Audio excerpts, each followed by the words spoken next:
Okay, welcome. So now this is a new setup. You guys like our new mics, our new setup? After hour two Yeah.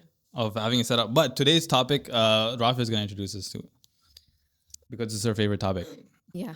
It's my This favorite is what topic. she discusses with all of her two friends outside this podcast. Anyway. Um hi guys. So What is the topic? I'm telling you the topic. Wait. Get to the point. Sorry, go on.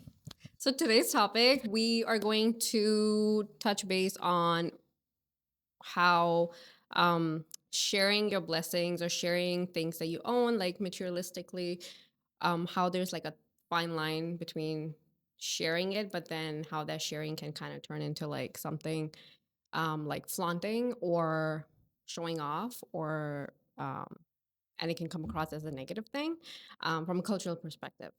Um, How do you fall into that? you fall into flaunting. Yeah, like how do you like I can what if I have like a Mm, uh, what if I just got like a new job and I'm hmm. happy about my new job? Yeah. Can I not like post things about it? I think it depends on your intention.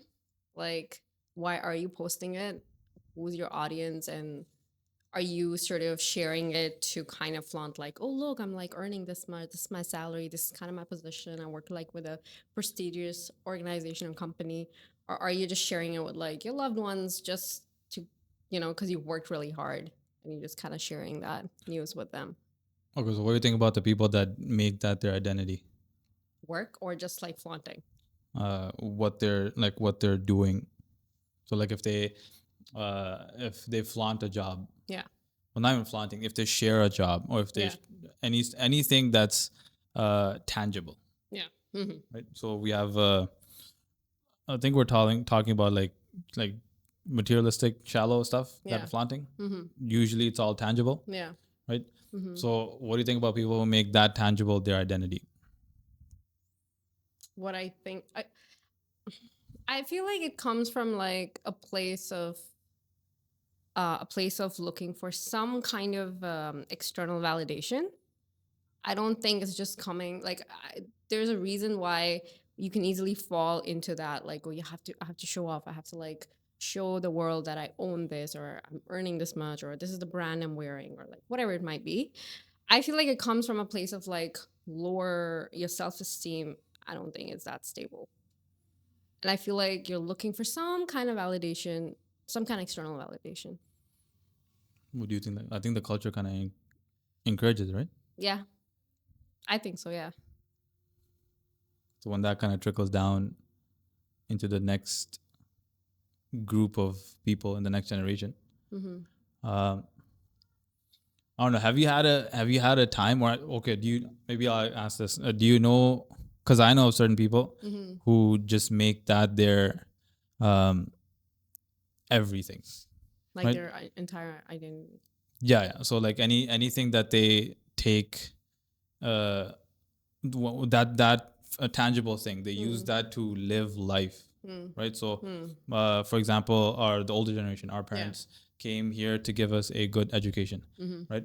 But when if we did not receive a good education, but we Yeah. might have received something better, Okay. the anger would be there because we didn't receive what they thought Okay. we should have received. Mm-hmm. For example, for me was okay if my parents came here to get a good education, Yeah. but I got Islam instead, Right. Mm. right? So in terms like Yeah. the understanding of Islam instead, Mm-hmm. right?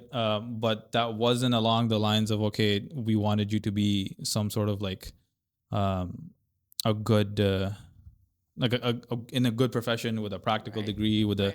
with a nice Mm-hmm. stable life, Mm-hmm. whatever, all Mm-hmm. the whole thing, right? Mm-hmm. Um, that that's what I mean by living with the tangible Mm-hmm. as your identity, Right. right? So now I don't pass that, so I don't Mm. make the tangible my identity Right. because it's something I can explain to my Right. daughter, for example, right? I can Yeah. explain to her that okay, your professions can change, where you Yeah. can provide benefit will change Yeah. because all of this is tangible, it will Mm-hmm. change, but what cannot change is Mm-hmm. how you live your life and like what do you use to identify yourself. Right. My parents use education. Some Yeah. people use Mm-hmm. apart from education, money predominantly. I know there's two different things, education and money. Mm-hmm. Uh, and some people use having they attach blessing to having a good house, Yeah. like a nice house, a nice Yeah. car, good amount of blessings. Those who don't have that are not blessed that much. Yeah. That's kind of the idea. Mm-hmm. That's kind of what's pushed. But I think generationally, where do you think that usually starts? Because I have an answer. I think I have a place where I think it starts, but where do you think like that? Like a start. Are you asking me Like where before it somebody start? becomes like 50, 60 and Yeah. starts telling their kids, look, we got you, we brought you here to have a good education. Yeah. Where does that idea stem from, do you think? Okay, I need to clarify the question. Are you asking me where the idea of like making your career your identity, or like Yeah, having like expensive brands, or like a car, like having a house, whatever, where that sort of stems from? yeah, like just using That the idea of a stable life or stable career, stable where that education. stems from. Yeah, to use that as our our um standard, Standard. right? As a Muslim, for example, Right. right? To use okay, the amount of education I have, the career I'm in, Yeah. as a standard Right. to interpret how well is Islam going for me, right? So if I have a really good job, Yeah. if I have a stable job, if I have a stable career, Yeah. money's coming in, Yeah. I'm able to take care of my family, then Islam is going very well for me, Right. right? Okay. Culturally, Culturally, yeah. right? Okay. But that's not necessarily the case, right? That's from the perspective of Right. my parents, 50, 60-year-old, Yeah. telling me that, okay, we brought you here for education. Yeah. So because you should listen to us, Yeah. you should get educated, and then you'll be successful in Islam too. Islam being like the secondary portion Right.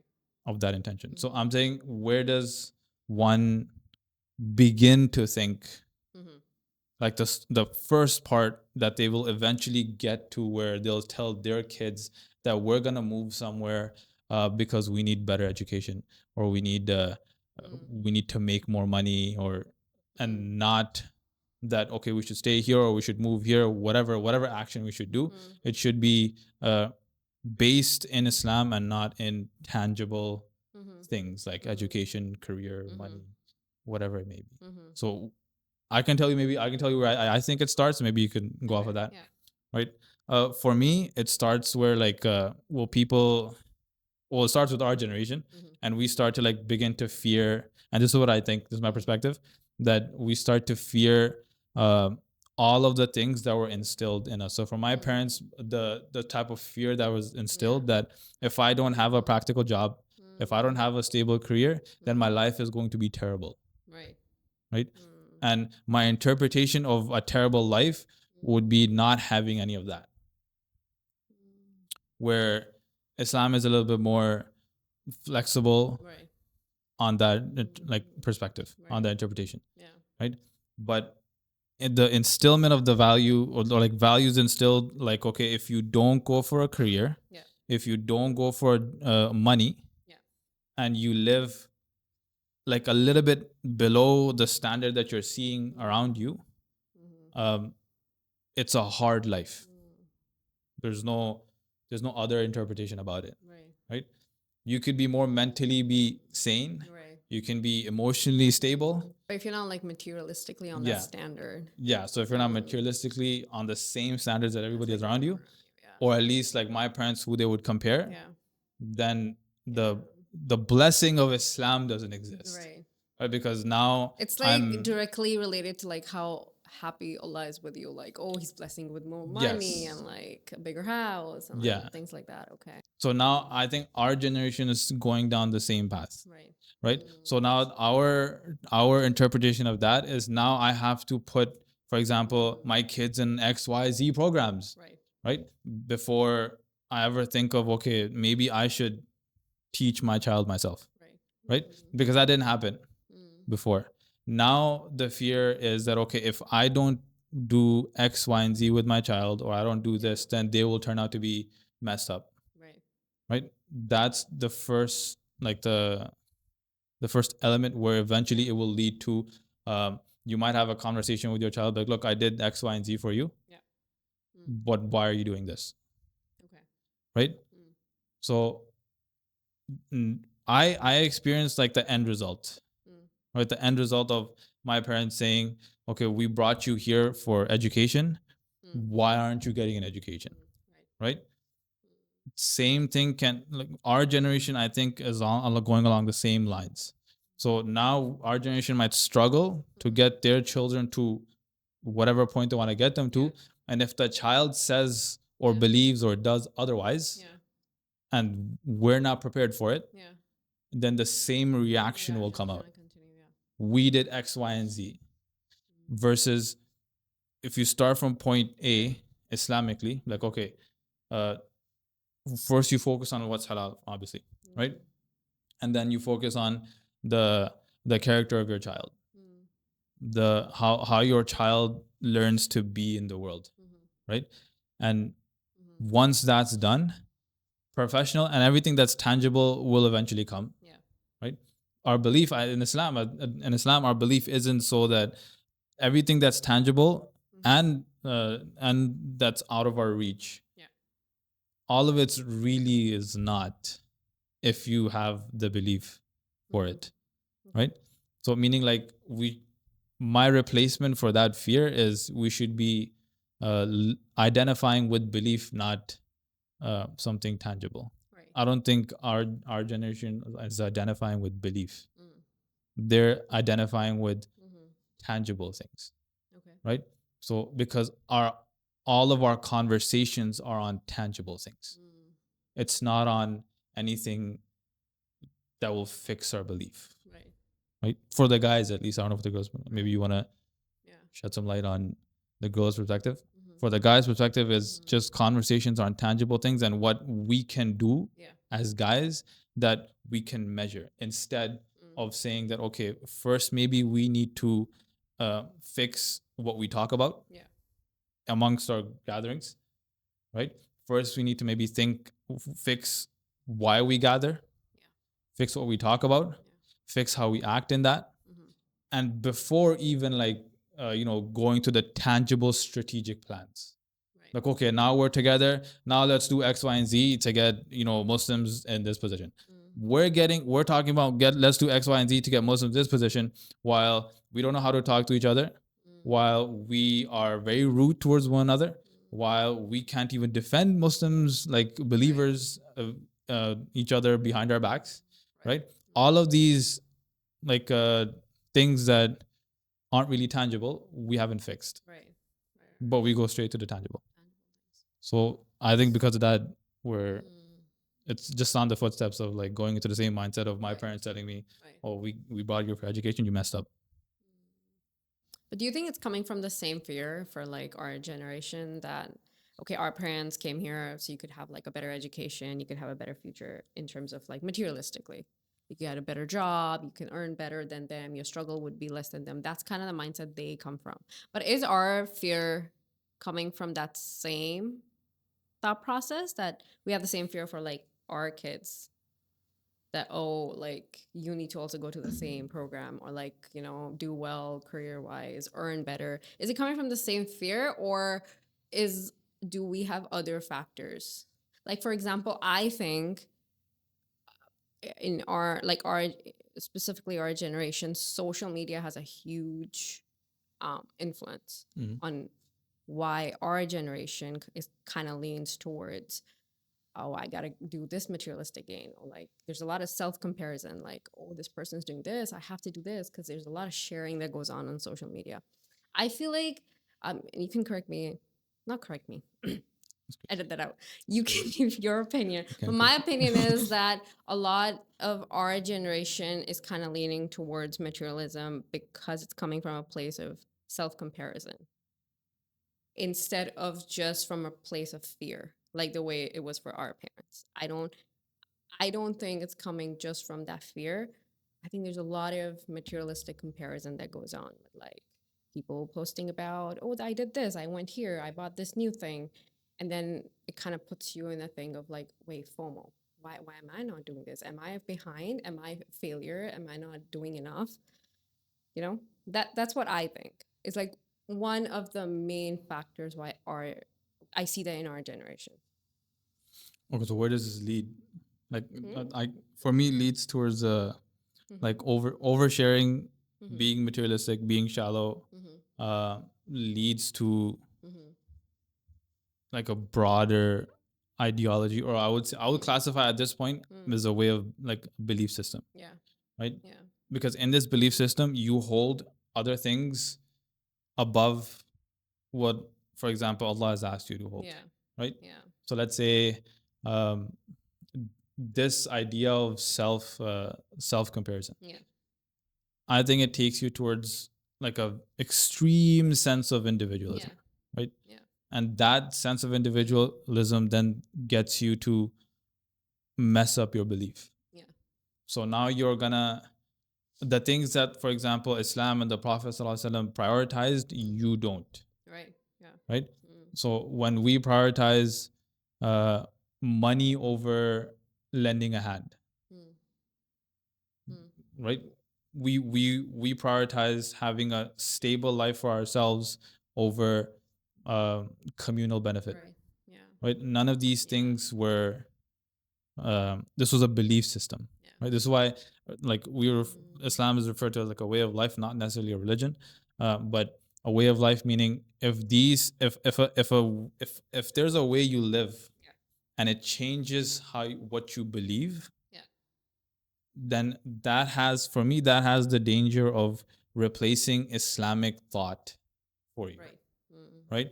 So eventually, if you tell me that because people have told me to my face, like, you should stop meeting people, you should stop hanging out with people, it's just a waste of time, just focus on your own family.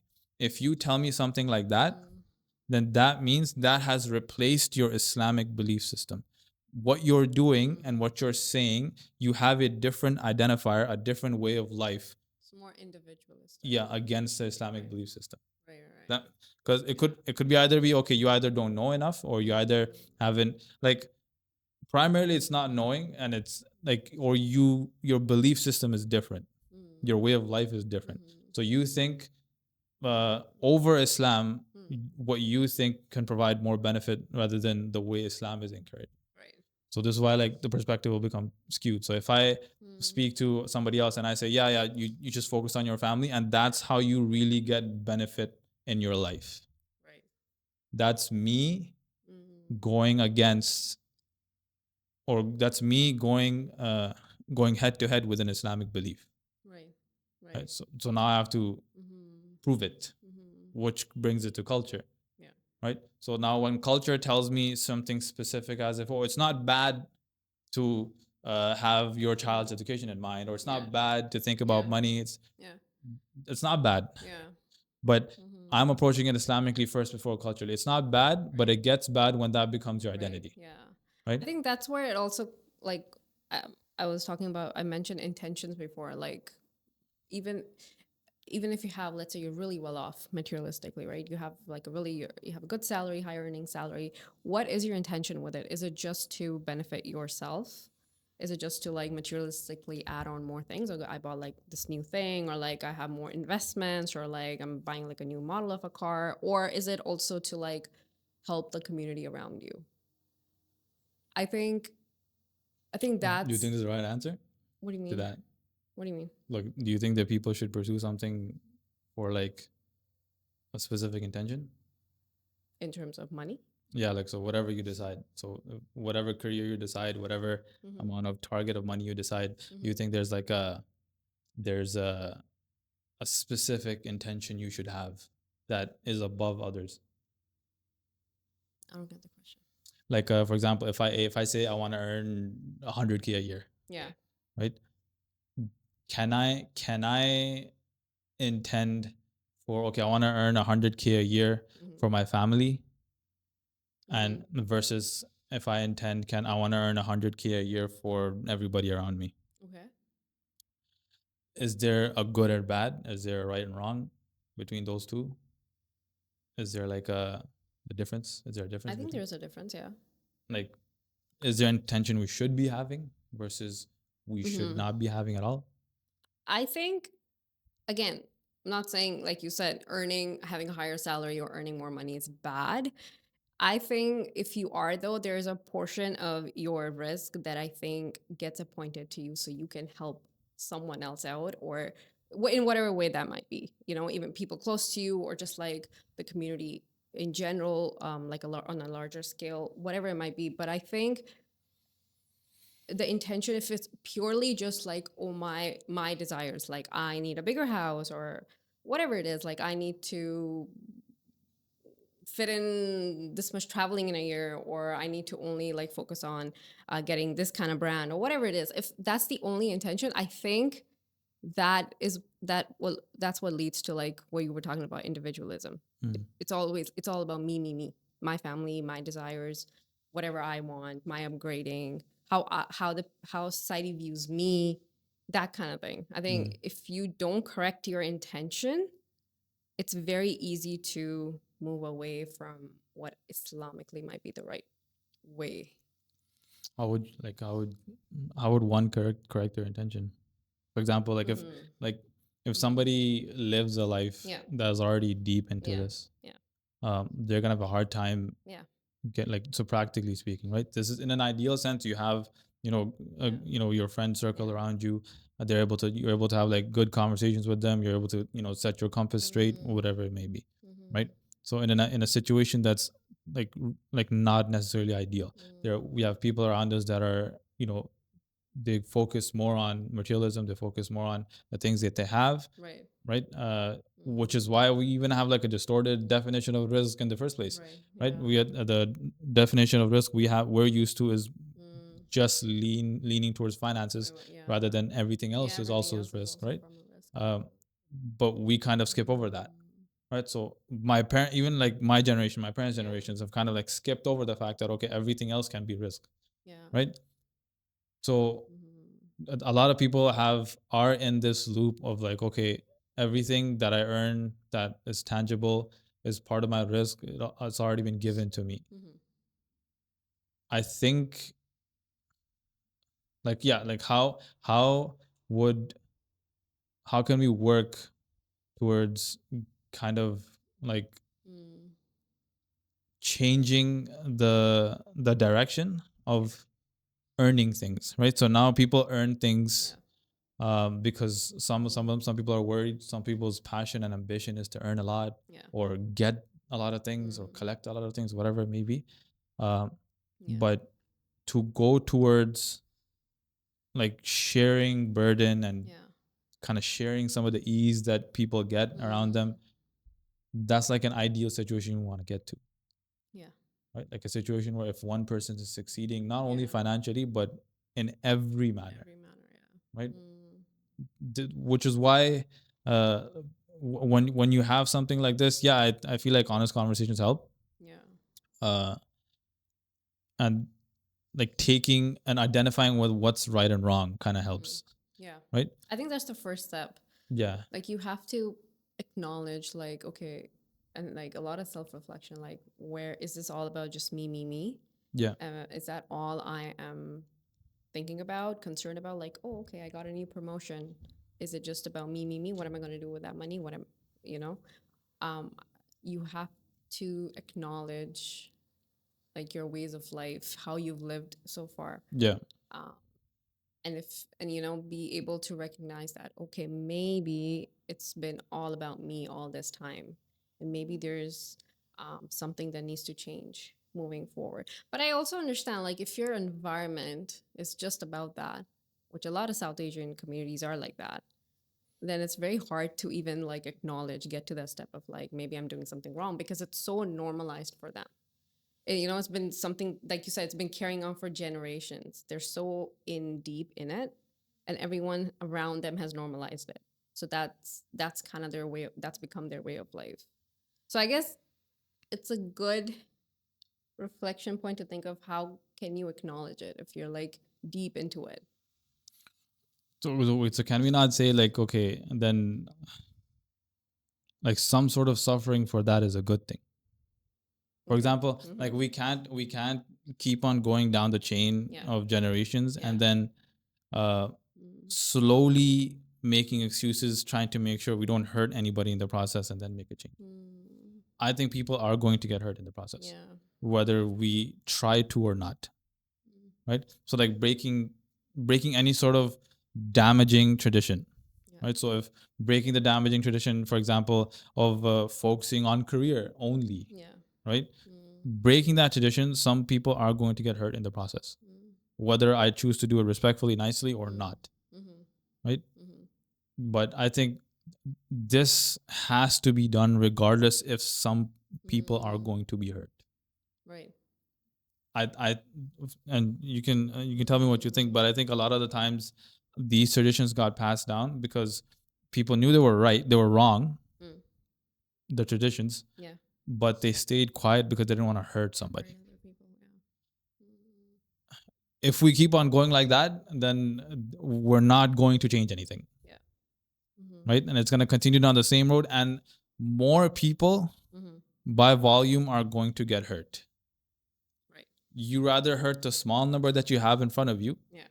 than generations down the line ruin like upbringing Yeah. for multiple generations and kids. Right. Right?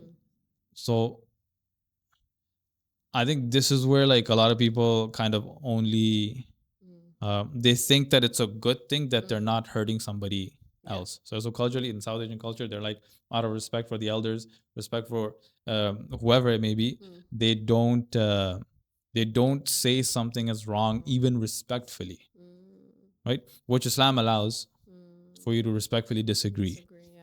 What somebody else gets hurt by is their realm. Right. How they're Right? perceiving it. Yeah. My job is if I represented Islam correctly to Yeah. that person. Right. If I yelled and I shouted and I like did a lot of like swearing and destroyed their character, those things are on me. But if I was respectful and I said the appropriate words, I didn't go over the limit, I didn't break any like character, I didn't have any character flaws in that sense, then if they still feel hurt, that's something they have to think about. Right. That's something they have to understand, that look, I didn't go past any limits. You are still pissed off, for example. So if I say, look, I don't think we should focus on career in the most respectful way possible, and somebody is still pissed off, but like, well, what are you talking about? Why are you going taking us back to why are you going backwards? And everything, like any comments people say, like people saying that, there's no point, don't focus on other people. If you're suffering so much, stop doing this, to care about yourself and your own mental health and blah blah blah, all these things, right? Like this goes both ways. If you're too strict for people who are too lax, then people who are too relaxed, they get hurt. If you're too relaxed for people who are too strict, and people who are too strict, they get hurt. Right? But when you're in the someone balance, will get hurt, essentially. yeah. So when you're in the balance, there's a chance for you to hurt both. Right? So when you're trying to strike a balance and you're trying to tell people who are extremely strict, that are damaging people's perception of Islam, they get hurt and irritated. And if you try to talk to people who are really relaxed, who are also hurting the representation and image of Islam and the perception of Islam, they will get hurt. But the focus here is we're living for the representation of Islam, right? Continuously people will get hurt. This goes into like a lot of arguments and a lot of like heated debates people have, like with their parents or with siblings or whatever it may be. My experience is a little bit more with parents and some relatives too, that you try to break this habit of I think one habit was controlling my marriage. One of my relatives really wanted to just control everything about my marriage. Who, how, like before when, where, before I got married. Okay. And like they were having a serious conversation with me that we're gonna decide who, we're gonna decide when, we're gonna decide why. Yeah, we're gonna decide everything. So I'm just like, no, you're not. Right? At that time I was a little bit younger, so I'm like, look, you're not gonna do it. Right? I'm going to decide everything, and if it's here, we'll have it. But if it's not, it's gonna be simple as I can possibly make it. Right? but that was like the expectation was I'm not gonna say anything. Right. You're just gonna like obey. Yeah, I'm just gonna take it, Mm. right? But I'm not like this is where like the bias. I'm not culturally biased, Mm. right? So for me, it wasn't disrespectful for me to say I don't think that sounds right, right? But for others, it was considered disrespectful because of a cultural bias, right? Now you have to tell me. Now you can ask me, okay, what bias do I have then? Right. My bias is Islamic bias. Then you can. Everyone has a bias, but you have to choose which bias you're standing for, right? So I can stand for a cultural bias, or I can stand for an Islamic bias. If you're saying you're a Muslim, then and if you're not standing for an Islamic bias, then you have to really question what bias are you standing for then. Right. Do you have your own like self bias where okay you only do things and say things that are comfortable things only with things that you're comfortable with, despite Islam asking you to participate in it, or replace all of that with culture? And culture does the same thing. Right. So we replace everything that Islam asks us to do, and the bias that we should have towards Islam, we'll replace it with cultural traditions. Right. Right. So we'll replace it with okay, I can do X, Y, and Z with this person because they're my daughter's son, right? Like they're like I have power. Trying to think what's that relation? Grandson. Grandson. Yeah. Right. So they're my grandson. Yeah. Right.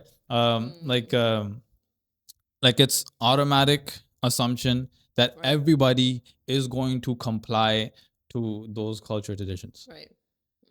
I think that's a terrible way to live. And my example isn't even that like bad. There's families that have gotten worse because of that they expect compliance from everyone just because they think that they're part of the same family. Islam doesn't work like that. Right? Islam is heavily flexible, and you have to be adaptable to that flexibility, because people could be living under the same roof and in the same house but have different reactions to things. But everyone's expected to like comply, and that kind of goes into that seeps into the next generation, and just it's kind of wonky from there. Right. But it's I think one more point that I wanted to make, I don't know, it might help some people because it really helped me in terms of viewing materialism and how to kind of go about it. I feel like we talked about this. It was like, one of the hadiths where it's like be discreet with your blessings that you share. yeah. And a lot of people look at it in the context of like evil eye. Like, Yeah. oh, if I like share too much, I'm gonna Yeah. get evil eye. Right. But then I remember you had mentioned, and then I saw a video on this too, that it was more in the context of like not hurting someone because there's an absence of something in their life. Yeah. And you flaunting it or sharing it, whatever it is, could potentially hurt that person. And I think that could be a really good way to maybe start acknowledging if you are someone who's constantly into like sharing or constantly into like, even if your intention is not necessarily to flaunt, just like to share. I feel like that's a good point to be like, okay, but can this potentially hurt someone? Like, for example, influencers, for example, who just like constantly, they're like announcing whatever they're doing, new house, or like, oh, I'm having a baby, gender reveal, all those kind of announcements. I always wonder, like, people who are struggling, for example, with having a child, like that's gonna sting, that's gonna hurt. Yeah. Like, but people don't think about those things. Like, oh, like this is just like, we're just sharing it because like Allah's blessing us. That's great, Allah's blessing you, but I feel like you have to be a little considerate of like your surrounding as well. Like, is this going to like hurt someone? Am I going to what's the word, like, am I highlighting that absence in their life? Yeah. Like, I feel like no one thinks about, very few people think about that. That's a good point. Right? Yeah.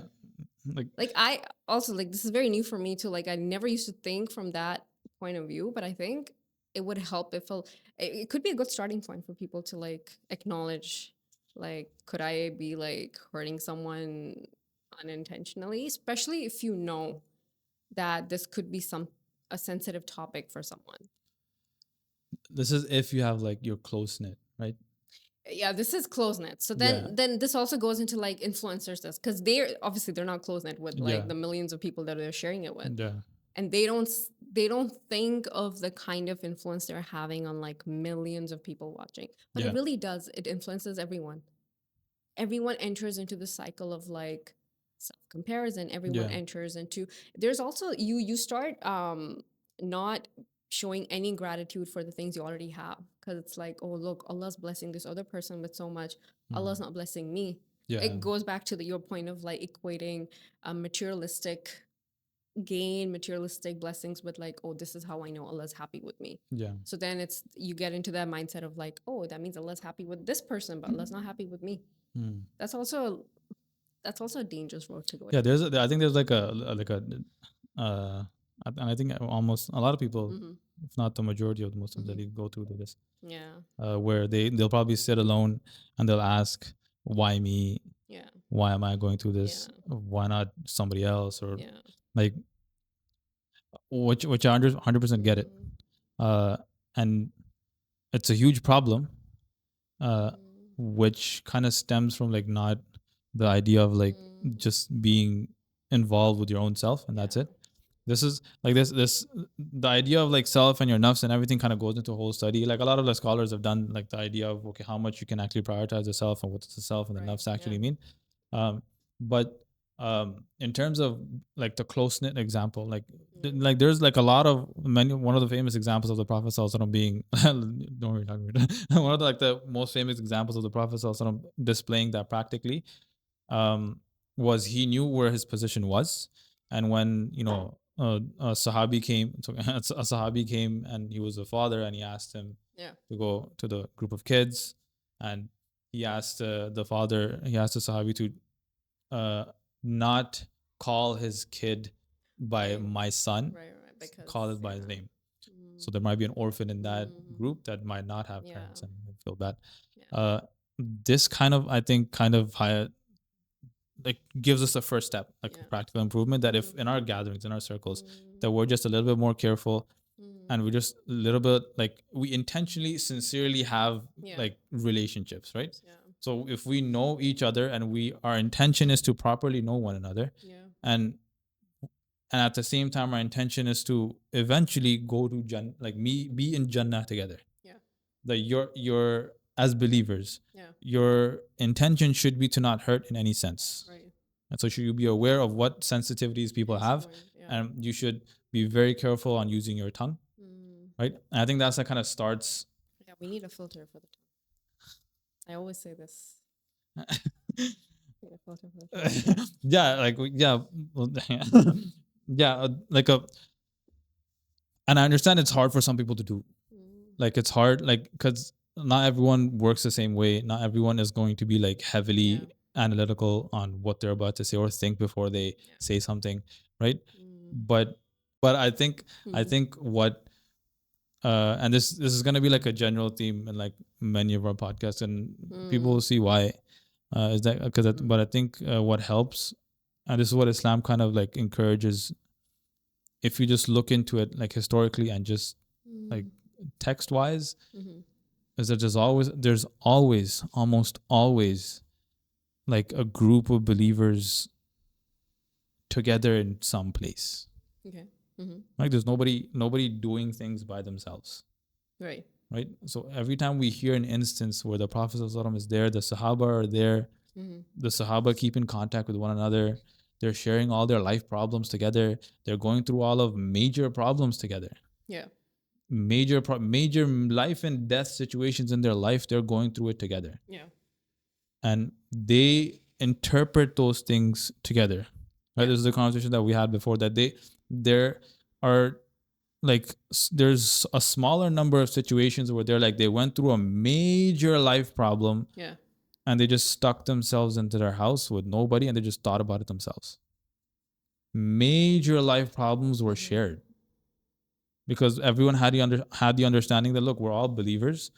I'm not here to make sure, like, we have this idea of, okay, I want to see your downfall, because this is like It's like the default position now Mm. that I want to see somebody else's downfall, Okay. which people do. There are people out there that want to see other people just fall all the time. But if you have circles around you and you're as Muslims having these relationships and you're as believers having these relationships, this is not something you should be stuck on. Right? You shouldn't be stuck on, okay, we have like circles around us. Yeah. I shouldn't be stuck on the fact that, okay, every single person in my circle wants to see my downfall, so I'm going to stay quiet. Right. What's the purpose of having that circle? Like it's not the purpose is not to stay stagnant and just not improve that circle in any quality. But you think it usually comes from a fear of like, oh, they might want my downfall? I think that's every time. No, I mean like not for everyone, but in terms of like being overly like secretive and overly assuming the fact that the person you're talking to is not going to Right. sincerely have your back. Right? What if they've had like bad experiences? But that doesn't change the overarching rule. So I've had a lot of bad experiences. No, but okay. Right? I've had tons of bad experiences with trusting somebody, for example. Yeah. Right? I trusted them. They messed up. Yeah. They even said messed up things to me and then just stopped talking. That does not mean I use that experience to handle every experience. So you don't like project on every single person. Yeah. We have sane minds to derive as human beings. We have an intellect, right? We have that intellect to derive all of our sense of morality and our character. Yeah. We do not use reactionary methods to derive how I'm going to behave with somebody. So in the past, I've had multiple guys who just, okay, I've given years of my life to, and then they turned around and said, you're not a great person. Right? I can't be like, okay, I'm going to take that one experience. I'm going to apply it to everybody now. I'm not going to give years of my life to anybody now. I'm going to be a little bit more secluded, a little bit more reserved. No, you have to keep on doing it. Not because like, okay, it might happen again. Of course it might happen again. Like that's going to be this life. It might happen again, but you can safely and respectfully take the Islamic moral of that, and the benefit you might get from that one time, you might find that one person that might fulfill that Islamic moral, might overshadow everything, all the problems that you went through in the past. Right? But we don't know that. I'm not operating on what I don't know. I can't operate on what hasn't happened yet. Right? So if something happened in the past, I'm not operating that thing that happened in the past might happen again in the future. Muslims are not operating on uncertainty. I'm operating on what's certain. And what's certain is Allah has told me and guided us, and there's a pattern. And it's certain that if you just do this, you're going to be fine. Right? The mental struggle you have is going to be fine. The spiritual struggle you're going to have is going to be fine. Emotional, even sometimes physical and financial struggles, all going to be fine if you just focus on this. But we don't. With the fear that, okay, if I do it, then all of what I went through in the past is going to come back again. Right. But many of the things we went in the past have come back again. Right. But we don't complain about everything. But we only complain about the things that we think affected us the most. Right? And we work past everything else. So like if I personally had like problems in the past with like certain experiences, like let's say betraying, like trust is an issue for one, right? Let's say abandonment or loneliness or whatever, all that issues are one. Yeah. Right? Now, if I use all of that to act as if those things are going to happen again, yeah, I'm never gonna get anything done. Right. So you're setting yourself up for failure. Yes, you're not gonna do anything again. And for some people, it's more difficult than others. Yeah. Right? That's where the kind of community comes in. For those it's difficult for, you take your time. There's no problem. The idea is you focus on that. That's the only thing that's the ask. The ask is just keep on doing it. The ask is then you finish it. Yeah. Right? For those who it's a little bit easier than others, they have a responsibility to not mess up it for everybody else, so not mess it up for others. Right? So if I have an easier time getting over the problems, and I have an easier time and I'm able to focus on something more, then I automatically have a responsibility. Just like in any other risk, we have responsibility. Right? So when Allah mentions risk, He says to give from what we gave you. right? And when we talked about earlier in the podcast, risk isn't only finances. Right. So if Allah gave you mental stability a Right. bit more, Yeah. then it's your responsibility to help those who have a little bit harder time getting there. Right. Right. So if He gave you finances a bit more, then it's your responsibility to help in that capacity. Right. Right. Whatever your capacity is. Exactly. Right. So risk can be anything. Right. Risk can be support, could be emotional support, spiritual support, mental support, financial support, Right. physical Any support. kind of support. Yeah. Right. So that's kind of the makes everything fair. If you've been giving some more of something, Yeah. you have to make sure that the more that you're given has to be distributed. Right. Right. You can't just go around, because everything kind of affects. So if you're extreme in everything, it affects people. If you're like overly positive all the time, Yeah. and you've been given this mental stability of being like so positive, you never see something wrong in anything or anyone. And now all of a sudden you come across somebody who finds you annoying because they have a problem. They might have a problem in their head that might be a lot, and you being overly positive is annoying. Yeah. Because Right. Same thing with being overly negative. Right. So an extreme in anything is kind of damaging. Yeah. That's why I think the community or the job of the believers is kind of bring everybody into a nice balance point. Yeah. And that kind of takes a lot of flexibility and non-rigidness, and not to be strict. And a lot of people have a hard time understanding that, because they think if you kind of step away from a little bit of your belief and you're just committing blasphemous things, it's I think that's a good topic. Sorry. Another topic. What's a good topic? The blasphemous thing. Say it again. Say it again. That if you're stepping away from a little bit of your strict belief that you've done something blasphemous. Belief. Okay. Okay. And that entering into anyway. Okay. Yeah. That's a different topic. On the next podcast. That's how we're ending it. What are your ending notes? Thoughts? Should I be 100% honest? Yeah. Yeah, be honest. Isn't that what the podcast is about? My concluding thoughts are we need to kind of okay, look, this is for everybody. I think out of all the religions in the world, out of all the ways of life in the world, Islam is probably the only one, not probably, is the only one that encourages us to accept the idea of suffering for a good cause. Right. My concluding thought is that out of all the religions, and many other religions, they have the concept of suffering, but they always relate it back to your own self. But the concept in Islam for accepting the idea of suffering for a greater cause than you are, no matter in whatever stage of life that you are, is always a good thing. Because as a believer, as you say, if you say the Shahada and you have a connection with Allah, right? You are going to inevitably suffer in one way or another. Right? You're always going to suffer in one way or another. But the reason and the why and why the suffering happens, we have an answer to that, right? We have clarity to that. So when we are suffering, we know what to look for. Right? Like if you picture suffering as a fog, we already know what to look for in that fog. Right? You don't look down. You don't make sure that you're good, you're fine. Right? We understand that when you're in a fog of suffering, you're able to look for what really matters, and Islam kind of highlights that for us. Right? Everybody goes through a mental fog, spiritual fog, physical, financial fog, whatever it may be. But I think in those moments, the most important thing to do is to have a good group of believers.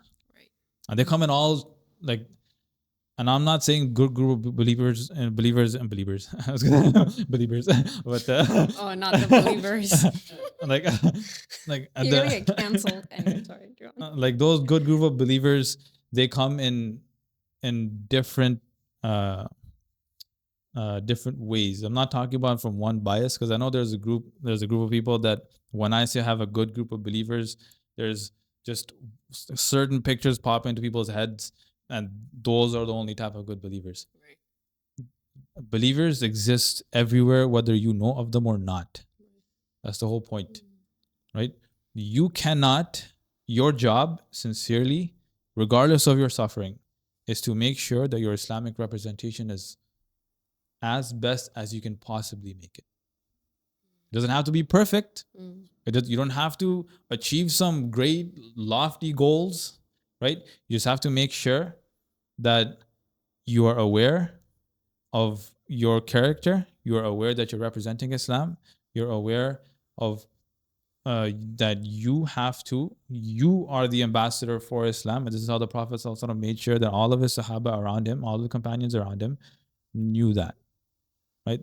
When they went out to do business, when they went out to talk to people, when they went out to just hang out with friends, everybody was aware that you are a representative of Islam.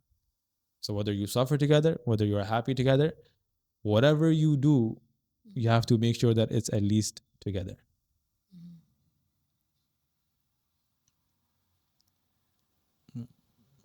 Nice. I can't just cut it off there. No, I know. Like that's like concluding notes, Yeah. I think that's a really good concluding note. Yeah. What do you say? Okay, guys. Mic drop. I think we stop here. Physical. Oh, that would be nice. Thank you guys for joining us today. Thank you for asking for my concluding. Oh, sorry. I really appreciate that. You said that was a concluding note and you didn't want to say anything. I didn't say that. Okay, what's your concluding note? Oh, I forgot. My concluding note is, I think we should be a little bit more, we should strive to be more considerate in terms of our speech, in terms of the things we're sharing, and just be a little bit more considerate of your circle around. That's good. Because of the same energy. But yeah, we'll see you guys on the next one. We still don't introduce this as a chaji. I feel like we're gonna do a name change. Oh yeah, we'll talk about that. Yeah. Maybe off camera. Guys, pay attention. Why do we need to record this? Pay attention to our YouTube. That's how we're saying bye, right? Pay attention to our YouTube. Yeah. Big change is coming. Oh yeah. Right?